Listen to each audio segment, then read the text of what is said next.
Lanzarote Handicap hurdle. As far as the betting goes for this contest, it's pretty open, as you might expect. Not sure if we have betting for you. If not, I'll read out what I've got in front of me. But the usual suspects are right at the top as far as who you'd expect to have horses in there. Betting's loading up, sorry. Right, so we've got Green Glory. Well, you wouldn't necessarily expect a Burns horse to come over, but Green Glory is 6.0. Outlaw Peter is 6.5. Dubrovnik Harry 9.0.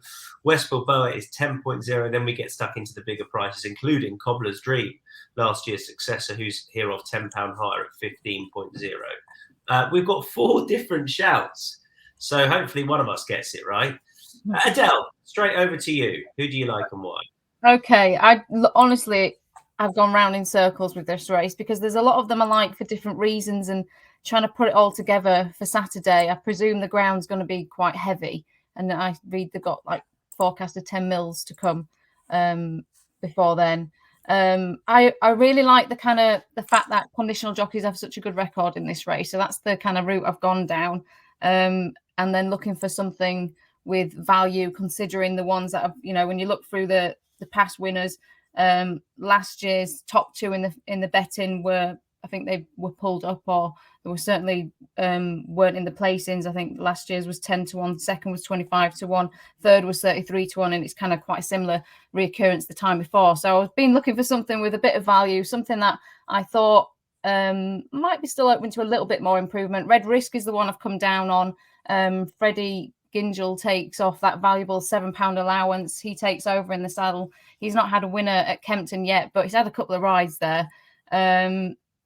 Now, this horse, I presumed, pulled off a little bit of a surprise when he won on his reappearance at Newbury. He'd been off for 203 days. He's gone up £6 for that. Obviously, Freddie takes his £7 off, so that kind of offsets that. But he was kind of only really asked some serious questions in the last kind of half a furlong. Other than that, he was pushed out hands and heels. He was looking a little bit exposed last season, but he's another summer on his back and a year older, and sometimes they just still have a little bit up the sleeve. So again, I'm not. It's a small win in the place market. I'm going to play in the Lanzarote hurdle.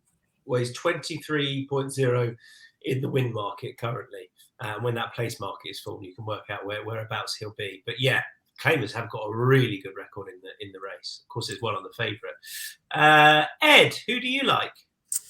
I go, win and place angle here. I'm going to go, Jamie Snowden's having a bit of a season to remember, isn't he? He scooped a big pot at Cheltenham back in November. They've been operating at a very healthy strike rate all season. And I wonder if Up for Parol was the forgotten horse in here in many respects. Ran in this race last year, finished 6th. Only beating 8 lengths, but that doesn't tell the full story in the sense that this horse likes to be ridden prominently, at least get on with things. And it was absolute argy-bargy at the start and basically just totally...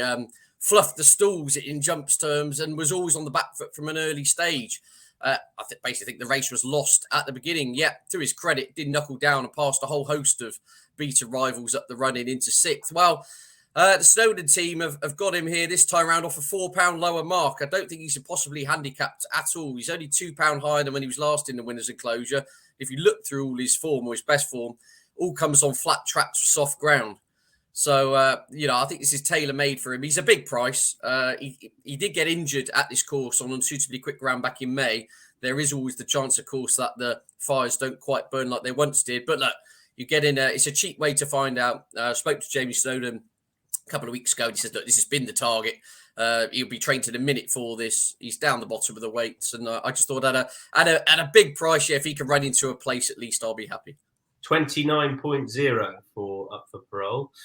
Steve Jones, who's your favourite Ted?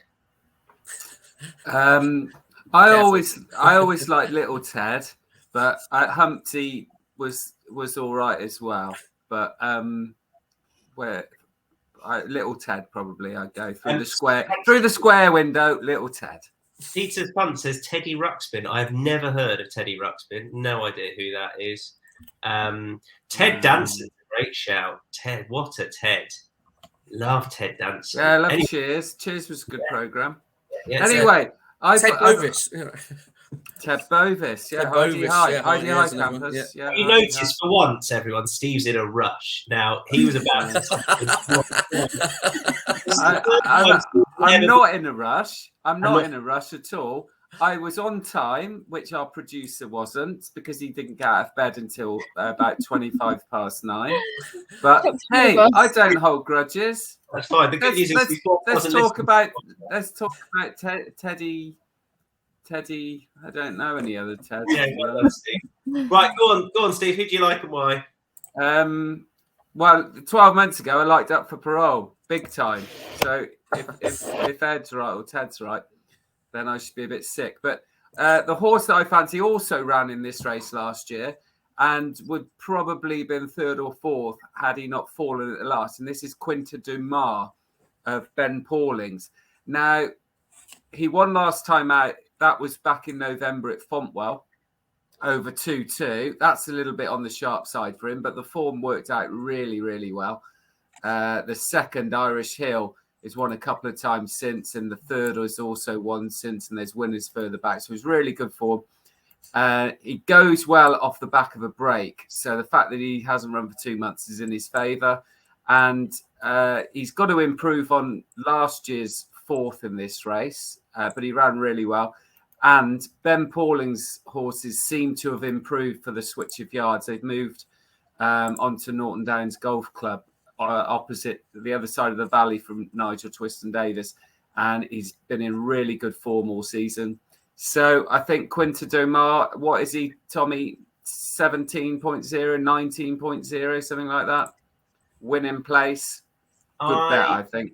Yeah, 19.0 for Ben Pauling, flying along in Keeler. Yeah, really, really good. I can't understand why he's that price when you consider. And the other thing to mention is the likely favourite of coming over from Ireland of Charles Burns, Green Glory. I think there's been travel issues, so watch that one because he might not make the race, but keep an eye on that. Interesting. All right. Well, I'm going to... Michael DC is watching along with us, I know. Why he's not on this podcast, I don't know, because he put up Borum Bill at 67.0 a few years ago on the podcast under claimer Ben Jones. The thing that annoyed me about that year was I put up Misty Whiskey and Amour de Nuit because they were both written by claimers. They finished second and fourth, but I left alone Borum Bill because I didn't think he had any shot of winning. But I'm not going for a claimer this year. I'm keeping it simple.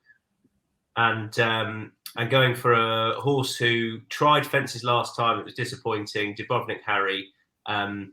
He's very lightly raced. I'm pretty sure he's still well treated. That Sandown race, the EBF final, is always a strong race. And he kept on with a good bit of promise. If it is, it's likely to be testing. I mean, it's Kempton testing, so hopefully it shouldn't be too bad. But he's won on heavy ground before. I thought he should just about head the betting. I don't know. I can't back Green Glory, even though he might be he's the obvious one. But yeah, 9.0 Dubrovnik Harry, win and place seemed a fair bit of value to me.